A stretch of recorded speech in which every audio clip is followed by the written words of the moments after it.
Hello viewers, আসসালামু আলাইকুম। আপনারা দেখছেন ভার্সিটি ইউটিউব চ্যানেল, আর আমি আপনাদের সাথে আছি আপনাদের ভাই রাহাত। আজকে আপনাদের সাথে আলোচনা করব কিভাবে খুব সহজে বাজরিকা পাখি মেল ফিমেল চেনা যায়। তো ভিউয়ার্স, চলুন শুরু করা যাক আজকের ভিডিও। আজকে আমরা প্রথমেই জানব কিভাবে কিছু চিহ্নের মাধ্যমে বাজরিকা পাখির বয়স জানবেন। প্রথমত, আপনার পাখির মাথায় যদি রেক রেক দাগ থাকে তাহলে এটি একটি বাচ্চা পাখি। বাচ্চা পাখি চেনার আরেকটি উপায় হচ্ছে চোখ দেখে।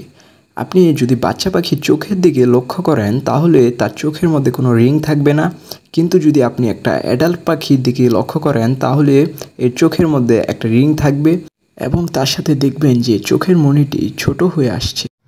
প্রিয় ভিউয়ার্স, আপনারা অনেকে ভিডিও দেখেন কিন্তু লাইক সাবস্ক্রাইব কোনোটাই করেন না। এটা আমার খুবই খারাপ লাগে, কারণ একটি ভিডিও তৈরি করতে আমাদের অনেক কষ্ট এবং পরিশ্রম হয়ে থাকে।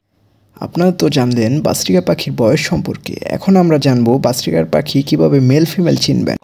বাচ্চা পাখি মেল ফিমেল চেনাটা একটু কষ্টকর, কিন্তু আমি আপনাদেরকে কিছু উপায় বলে দিচ্ছি যা অ্যাপ্লাই করলে আপনারা খুব সহজেই চিনতে পারবেন। বাজরিকা পাখি মেল ফিমেল আপনাদেরকে তাদের নাক দেখে চিনতে হবে। একটা বাচ্চা মেল পাখির নাকের রং হবে নীল, আর অন্যদিকে একটা ফিমেল পাখির নাকের রং হবে গোলাপি কিংবা সাদা রঙের।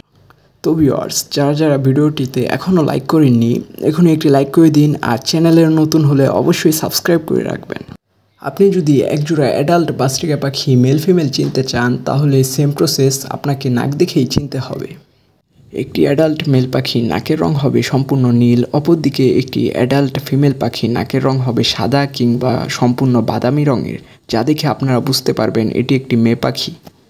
তো ভিউয়ার্স, আপনারা তো জানলেন বাজরিকা পাখি বয়স এবং মেল ফিমেল চেনার পদ্ধতি। এখন এই গরমে আপনার পাখিকে সুস্থ রাখতে কিছু এক্সট্রা টিপস দিচ্ছি, যা ফলো করলে আপনার পাখি অনেক গুণে সুস্থ থাকবে। প্রথমত, আপনার পাখিকে এমন একটা জায়গায় রাখুন যেখানে বাতাস চলাচল করে, যেমন জানালার পাশে কিংবা বারান্দায়।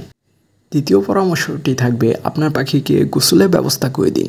যেমন আপনার পাখিকে পানির পাত্রে পানি দেন, সেখানে একটু পানি বেশি দিতে পারেন কিংবা একটি বড় পাত্র দিতে পারেন, যাতে করে আপনার পাখিটি গোসল করতে পারে। পরবর্তীতে আপনার পাখির জন্য এই গরমে একটি খাবার তালিকা অ্যাড করতে হবে। এই তালিকায় আপনি রাখতে পারেন আপনার পাখির জন্য পালং শাক, শসা, গাজর ইত্যাদি। এবং সর্বশেষ একটা কথাই বলবো, আপনার পাখিকে ভালো রাখতে হলে আপনার পাখিকে ভালোবাসতে হবে, আর পাখিকে ভালোবাসতে চাইলে পাখিকে যত্ন করতে হবে। আর পাখির যত্ন নিয়ে আমাদের ভার্সিটি ইউটিউব চ্যানেলে সকল প্রকার তথ্য পেয়ে যাবেন, তাই অবশ্যই আমাদের চ্যানেলটি সাবস্ক্রাইব করে রাখবেন। এই ছিল আমাদের আজকের ভিডিও।